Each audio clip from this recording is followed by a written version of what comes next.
మా శ్మశానం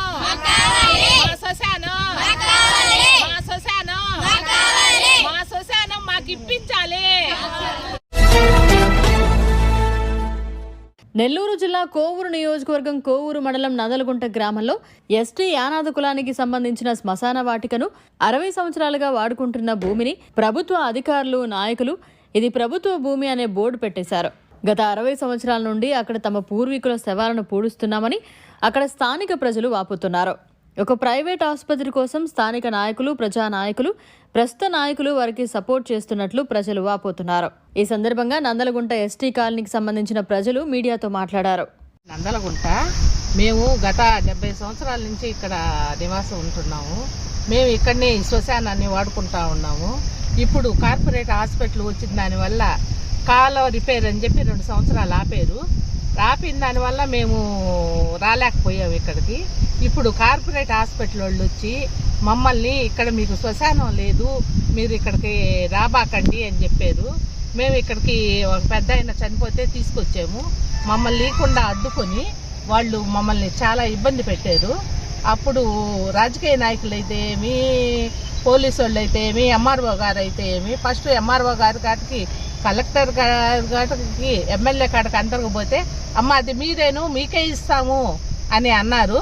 తర్వాత ఇప్పుడు ఏమైందో అయితే మాకు తెలీదు. మేము శవాన్ని తీసుకొచ్చిన తర్వాత మీకెవరు చెప్పారు, మీకెవరు చేశారు, మీది కాదు ఇది, మీకు లేదు ఇక్కడ శ్మశానం అని చెప్పి మమ్మల్ని అడ్డుకున్నారు. రాజకీయ నాయకులు ఇప్పుడు ఎమ్మెల్యే కాడికి పోతే మీరు అంత గొడవ చేస్తే మీకు ఎట్ట వస్తుంది, ఇప్పుడు కాదు పోండి, అది గవర్నమెంట్ చేతిలోకి వెళ్ళిపోయింది అన్నారు.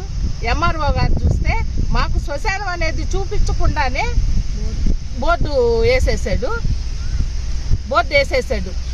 ఆ బోర్డు వేసేసాడు. మాకు ఇప్పుడు మేము ఎవరైనా చనిపోతే అదేమంటే కోవూరుకు తీసుకోపోండి అంటున్నాడు.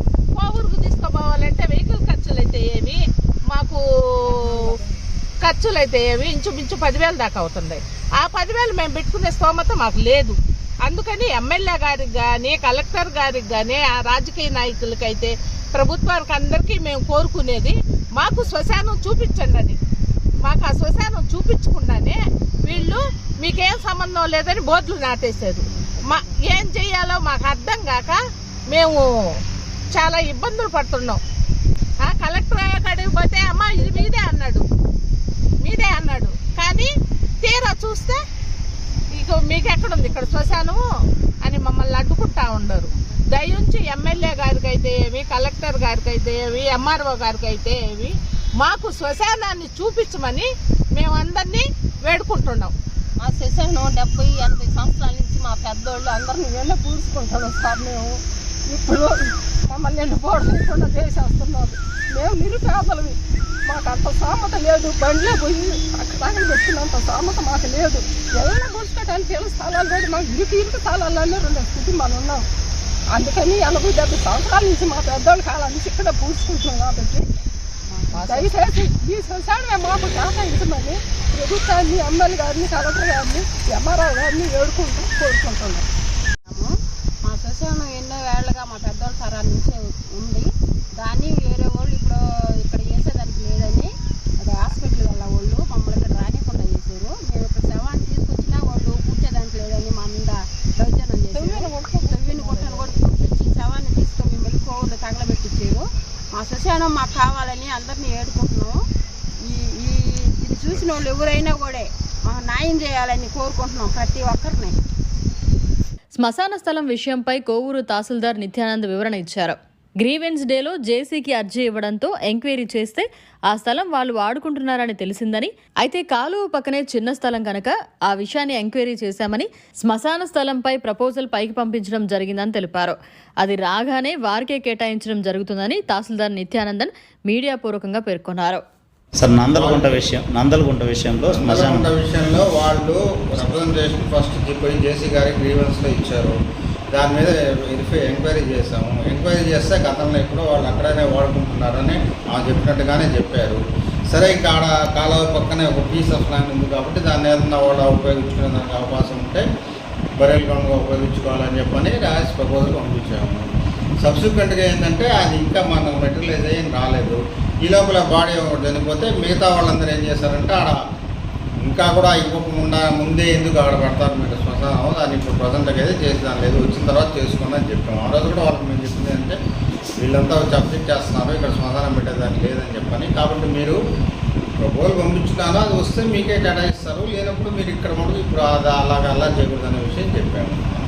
కార్పొరేట్ హాస్పిటల్ వారికి మీరు సహకరిస్తున్నారని వాళ్ళ గురించి చెప్తున్నారు సార్. మనకు తెలియదండి కార్పొరేట్ హాస్పిటల్ వాళ్ళ గురించి మనం అప్రోచ్ అంటే అయ్యి వాళ్ళ హాస్పిటల్ ఎదురుగా శ్మశానం ఉంది, మనకు తెలియదండి ఆ విషయం. సార్ వారి అభియోగం ఏంటంటే మాకు శ్మశానం కేటాయించినారు, పాతప్పటి నుంచి ఉన్నది, కానీ ఏ ఉత్తర్వు లేకుండా ఏం లేకుండా మాకు శ్మశానానికి భూమి కేటాయించకుండా బోర్డు పాతారు అక్కడ ప్రభుత్వం వారు అని చెప్పి అభియోగం తెస్తున్నారు సార్. దాని మీద మీ వివరణ. శ్మశానానికి ప్రపోజల్ రాసి పంపించాను. అక్కడి నుంచి వచ్చే లోపల మధ్యలో ఏదో కొన్ని చనిపోయిన దానివల్ల అక్కడ ఘర్షణ వాతావరణం వచ్చింది కాబట్టి ఆ రోజు అక్కడ బోర్డు పెట్టాల్సి వచ్చింది. అదే యాక్చువల్ ప్రభుత్వమే కదా, ప్రభుత్వం కాదని చెప్పేదాన్ని శ్మశానాలు కూడా ప్రభుత్వం ఉంటాయి, ఏవైనా కానీ కూడా ప్రభుత్వం ఉంటాయి. కాబట్టి ఏంటంటే మళ్ళీ అక్కడ అప్రోడ్ వచ్చి ల్యాండ్ ఆర్డర్ ప్రాబ్లమ్స్ మాకు రాకుండా ఉండే ఉద్దేశంతో పెట్టినాము. అక్కడ నందలగుంటలో నుంచి వాళ్ళు కూడా అబ్జెక్షన్ పిటిషన్ పెట్టినారు, అక్కడ శ్మశానం ఇచ్చేదానికి లేదు అని, పోయేదారిది మేము పోయేదాన్ని దానికి ఇచ్చే లేదు అని చెప్పని వాళ్ళు కూడా వచ్చి రిప్రజెంటేషన్ చేసిపోయినారు. పిటిషన్ ఏమన్నా సార్ పీజీఆర్ఎస్లో పెట్టారండి, అర్థమైందా? పెట్టలేదు సార్, పెట్టున్నారు, పీజీఆర్ఎస్లో పెట్టున్నారు. కాబట్టి ఏంటంటే ఈ ఇష్యూ పైన వాళ్ళకి ఎస్కలేట్ చేస్తున్నాం. ఇంజనీరింగ్ విద్యపై అప్పటికీ ఇప్పటికీ ఎప్పటికీ చెరిగిపోని ముద్ర వేసిన ఏకైక విద్యా సంస్థ నారాయణ రేపటి ప్రపంచాన్ని శాసించబోతోన్న AI టెక్నాలజీని అందిపుచ్చుకొని విద్యారంగంలో వస్తోన్న మార్పులకు అనుగుణంగా విద్యా విధానాన్ని మార్చుకుంటూ విద్యార్థుల్లో మేధోశక్తిని పెంపొందించేందుకు ప్రత్యేకమైన ప్రణాళికతో కోర్సులను అందిస్తోన్న అపూర్వ విద్యా సంస్థ నారాయణ. NAC మరియు NBA గుర్తింపు పొంది 27 సంవత్సరాల అనుభవంతో అత్యున్నత ప్రమాణాలతో ఇంజనీరింగ్ విద్యకు సరికొత్త దశ దిశ చూపుతున్నాయి నారాయణ ఇంజనీరింగ్ కళాశాలలు. అండర్ గ్రాడ్యుయేషన్ మరియు పోస్ట్ గ్రాడ్యుయేషన్ కోర్సులను అటానమస్ కరికులం ఆధారంగా అందిస్తూ 2024-25 విద్యా సంవత్సరంలో 50కి పైగా MNC కంపెనీలలో 600కు పైగా ఉద్యోగ అవకాశాలు పొంది మరియు వాటిలో అత్యధిక ప్యాకేజ్ 12 lakhs per annum సాధించిన ఘనత నారాయణదే. AICTE ద్వారా గుర్తింపు పొందిన idea labs, drones, 3D printer, Juniper network centre of excellence, robotics, IoT centre of excellence ల్యాబులు కలవు. అడ్మిషన్లకై సంప్రదించండి. నారాయణ ఇంజనీరింగ్ కళాశాలలు, నెల్లూరు మరియు గూడూరు. మరిన్ని అప్డేట్స్ కోసం మన HN9 TV ఛానల్ ని సబ్స్క్రైబ్ చేసుకోండి.